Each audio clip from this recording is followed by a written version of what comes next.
नहा रहा था। इसी दौरान में रंजीत वहां पर मेड़ के पास पहुंचता है और उनको कहता है कि तुम बाहर आओ, टहलने चलते हैं, घूमने चलते हैं। ऐसे करके खेत के उस पार चले जाते हैं, खार में चले जाते हैं जहां पर कोई घर नहीं होता, सिर्फ और सिर्फ वहां पर खेत खलिहान ही दिखाई पड़ रहे होते हैं। रंजीत कहता है कि तुम अपना पैंट उतारो। उतारने के बाद में वो उसके साथ में अनाचार करने की कोशिश करता, मुंह दबा देता है, जिसके बाद में वो उसके साथ में अनाचार करता है, दुष्कर्म करता है। वो अपने हवस मिटाने के बाद सबसे पहले तो वो को वहीं पर लिटा देता है। उसके बाद में बगल में रखे एक पत्थर से उसके सिर पर दे मारता है। एक बार नहीं, दो बार नहीं, बल्कि 4 बार उसके सिर पर एक के बाद एक लगातार प्रहार करता है, जिससे वहीं पर मौत हो जाती है। खेत के पास में एक कुआं बना होता है, उसी कुएं पर लाश को वो फेंक देता है। छत्तीसगढ़ में इन दिनों लगातार आपराधिक घटनाएं बढ़ रही हैं और लगातार किसी न किसी हिस्से से ऐसी खबरें आती है जो मन को व्यतीत करती है, चिंता में डालती है। आज फिर एक ऐसा ही मामला आज आपको बताता हूं और उसको सुनने के बाद में शायद आप कहेंगे कि हमारा समाज किस ओर जा रहा है। क्या आजकल लोगों के अंदर इतनी ज़्यादा हवस भर चुकी है कि सामने वाला स्त्री है या पुरुष है, बच्चा है, बूढ़ा है, ये ना देख के सिर्फ और सिर्फ अपना हवस मिटाता है, वो भी चाहे किसी भी जेंडर से वो व्यक्ति ताल्लुक़ रखता हो। एक ऐसा मामला बताता हूँ आज आपको जो छत्तीसगढ़ के कोरबा ज़िले से सामने आया है, जिसको सुनने के बाद में शायद आप भी सोच में पड़ जाएं, आपका भी रूह कांप जाए। और आपके घर में अगर बेटियां तो हैं और बच्चे भी हैं अगर, तो उनको लेकर आपके मन में शायद सुरक्षा का भाव पैदा हो कि शायद हमारे घर के बच्चों के साथ में ऐसा कभी ना हो, ऐसे करके। और शायद ऐसे लोग जो आपके आसपास में घूमते हैं उनको लेकर आपका नज़रिया भी बदल जाए और सोचेंगे कि हमारा समाज आज के दिन में जा कहाँ रहा है और इसके पीछे का कारण क्या है। मामला कुछ ऐसा है, छत्तीसगढ़ के कोरबा ज़िले से सामने आया, जहाँ पर एक 7 साल का बच्चा, गर्मी का दिन है, अपने दोस्तों के साथ में एक तालाब में नहाने गया था। नहाने जाने के बाद में एक उसी के गांव का, उसका पड़ोस का रहने वाला 17 साल का लड़का उसे कहता है कि चलो इधर से आते हैं घूम के, ऐसे करके। अब चूंकि वो उसके बहकावे में चला जाता है, फिर उसको सुनसान खेत की ओर ले जाता है और जहाँ जाने के बाद में उसके साथ में वो दरिंदगी करता है, उसका पैंट उतारता है, उसके बाद में अपने नापाक मंसूबे को जाहिर करता है और उसके साथ में अनाचार करता है, दुष्कर्म करता है। बाद में वो बच्चा चिल्लाने लगता है, रोने लगता है और उसका मुंह वो दबाने लगता है कि तुम मत चिल्लाओ।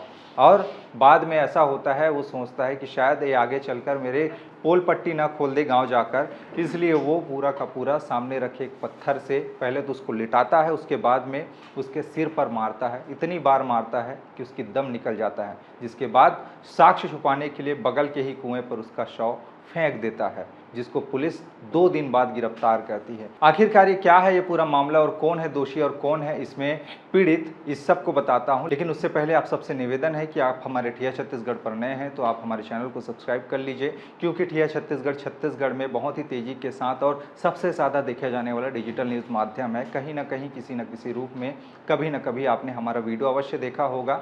आप में से अधिकतर साथी ऐसे हैं जो देखते तो हैं लेकिन सब्सक्राइब नहीं करते, इसीलिए अगर यूट्यूब पर देख रहे हैं तो सब्सक्राइब कर लीजिएगा, अगर फेसबुक पर देख रहे हैं तो वहाँ भी फॉलो कर लीजिएगा। इससे हमारा उत्साह बनता है, इस उत्साह को बनाए रखने में थोड़ा सा आप भी प्रयास कीजिए, हमारी मदद कीजिए।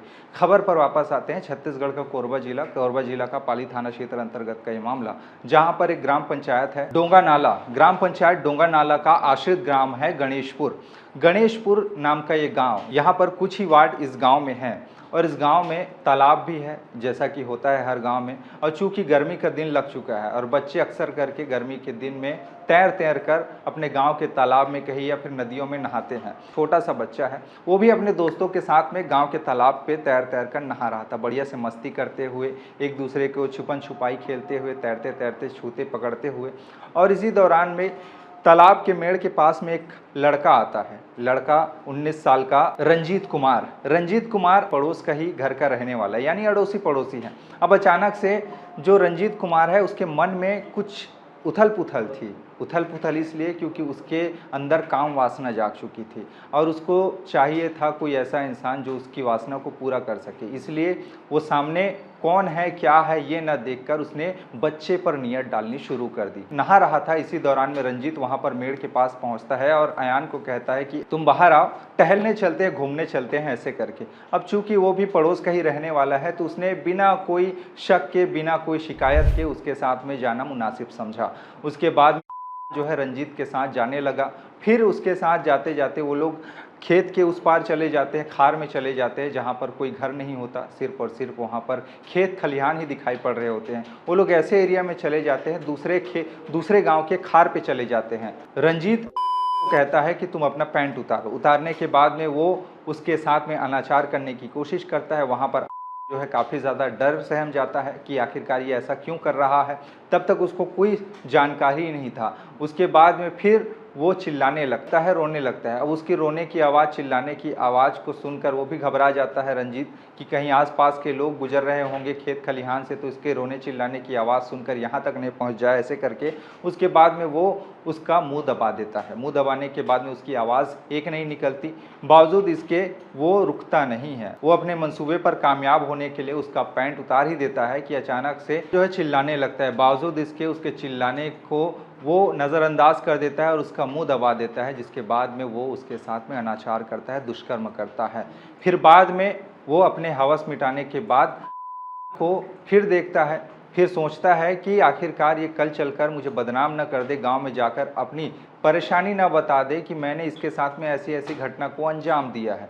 फिर वो कुछ देर सोचता है, फिर के साथ में वो उस दरिंदगी पर उतारू हो जाता है जिसको कोई सपने में भी नहीं सोच सकता। सबसे पहले तो वो को वहीं पर लिटा देता है, उसके बाद में बगल में रखे एक पत्थर से उसके सिर पर दे मारता है। एक बार नहीं, दो बार नहीं, बल्कि 4 बार उसके सिर पर एक के बाद एक लगातार प्रहार करता है, जिससे वहीं पर मौत हो जाती है। उसके बाद में कुछ देर तक वहां पे बैठता है, फिर सोचता है कि आखिरकार क्या किया जाए। उसके बाद में वो सोचता है कि अब इसके लाश को कहाँ ठिकाने लगाऊं। खेत के पास में एक कुआं बना होता है, उसी कुएं पर का लाश को वो फेंक देता है ताकि लोग उसे ढूंढ ना पाए, खोज ना पाए। जिसके बाद में वो वहाँ से फरार हो जाता है। फरार होने के बाद में वो ऐसा घूमने लगता है मानो उसने कुछ किया ही ना हो। फिर अचानक से वो गायब भी हो जाता है।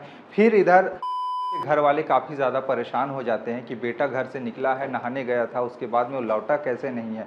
गांव वाले इधर उधर पता लगाने की कोशिश करते हैं। परिवार वाले काफ़ी ज़्यादा चिंतित होते हैं, परेशान होते हैं। अपने परिवार वाले, परिचित, बंधु बांधव सभी जगह फ़ोन लगाकर कोशिश करते हैं कि कहीं कुछ सुराग मिल जाए, किसी के पास अगर गया हो, किसी के साथ अगर घूमने निकला हो, उसके दोस्तों को भी वो फ़ोन करके उनके घर जा जाकर पूछने की कोशिश करते हैं। सभी लोग कहते हैं कि हम लोग नहीं जानते, नहाने ज़रूर गए थे। इसी बीच में परिवार वाले परेशान होकर थाने में इसकी शिकायत दर्ज कराते हैं। शिकायत दर्ज कराने के बाद में पुलिस ने मामले की गंभीरता को देखा और उसके बाद में फिर जांच पड़ताल शुरू की। फिर भी पुलिस के हाथ खाली थे। आखिरकार पुलिस जब सोचती है कि आखिरी बार कब और कहां देखा गया था, तब लोग बताते हैं, बच्चे बताते हैं कि तालाब में वो नहाने के लिए गया था। के बाद में रंजीत जो है अपने साथ उसे लेकर गया था, यानी आखिरी बार रंजीत के साथ में उस बच्चे को देखा गया था। अब पूरे के पूरे शक का जो सुई है रंजीत की ओर ठहर जाता है और पुलिस जो है उसको हिरासत में लेती है और उससे कठोर पूछताछ करते हैं। शुरुआत में जैसा कि हर अपराधी कहता है कि मैंने अपराध नहीं किया है, गोलमोल जवाब देने की कोशिश करता है, लेकिन पुलिस के आगे जब पुलिस वाले अपने पे आ जाते हैं और पूछताछ करते हैं तो बड़ा सच जो है अपराधी कबूल देते हैं। कुछ ऐसा ही हुआ रंजीत के साथ भी। पुलिस ने कठोर पूछताछ की, जिसके बाद में रंजीत ने सारी सच्चाई बताई और उसने बताया कि उसने हत्या करके, पहले तो उसने दुष्कर्म के बाद में उसको ये लग रहा था कि कहीं जाकर घर वालों को अपनी बातें ना बता दे कि मैंने इसके साथ में ऐसा ऐसा घटना को अंजाम दिया है और उससे उसकी बदनामी हो जाएगी। ये सोचकर उसका पत्थर से कुचलकर हत्या किया और हत्या करने के बाद में साक्ष्य छुपाने के लिए शव को कुएं में फेंक दिया। जिसके बाद में उसकी निशानदेही के आधार पर कुएं में सर्च ऑपरेशन चलाया जाता है, वहाँ पर उतारे जाते हैं और देखा जाता है कि कहीं का शव तो नहीं है। ऐसे करके आखिरकार उस कुएं से 7 साल के का शव वहीं पर मिलता है। जिसके बाद में परिवार वाले देखकर तो पहले फबक के रोने लगते हैं कि उनका एक बेटा जिसको उन्होंने लाड प्यार से पाला पोसा था, उसकी इस स्थिति में एक दुर्दशा में मौत हुई है और उसका जिम्मेदार रंजीत है। जिसके बाद में शव को कब्जे में लिया जाता है, पंचनामा किया जाता है, उसके बाद में पीएम के बाद परिवार वालों को सौंप दिया जाता है। फिलहाल के लिए आरोपी रंजीत को गिरफ्तार कर लिया गया है और उसे कोर्ट में पेश करने के बाद में हिरासत में भेज दिया गया है। अब इस जघन्य हत्याकांड के बाद में, दुष्कर्म के बाद में जो हत्या हुई है बच्चे की, उसके बाद में गांव में काफ़ी ज़्यादा असंतोष पैदा हो गया है, काफ़ी ज़्यादा नाराज़गी देखी जा रही है, काफ़ी ज़्यादा गुस्से में है, क्योंकि इतने कम उम्र के बच्चे के साथ, वो भी लड़के के साथ में, लड़के ने ऐसा कृत्य को अंजाम दिया है जो कहीं न कहीं अस्वीकार्य है और बदलते समाज का एक ऐसा रूप जहाँ पर हमारे बच्चों के साथ में ऐसे-ऐसे हरकतें हो रही है जिसको देखकर शायद बहुत से लोग अब डरने और सोचने पर मजबूर हो चुके हैं। खैर, इस पूरे घटना के बाद में लोग अपने-अपने तरीके से प्रतिक्रिया दे रहे हैं, लेकिन आप क्या सोचते हैं ऐसे मामलों को लेकर? नीचे अपनी राय ज़रूर बताइएगा। ऐसी खबरें आती हैं तो बताना हमारा भी ज़िम्मेदारी बन जाता है और आपको सचेत और सावधान करना भी हमारा कर्तव्य बन जाता है। ऐसी खबरें बताकर आपको परेशान करना नहीं है, डराना नहीं है, बल्कि सजग और सावधान करना है ताकि आप अपने परिवार के साथ महफूज़ रहें। इसीलिए अपना और अपनों का बहुत-बहुत ख़्याल रखिए।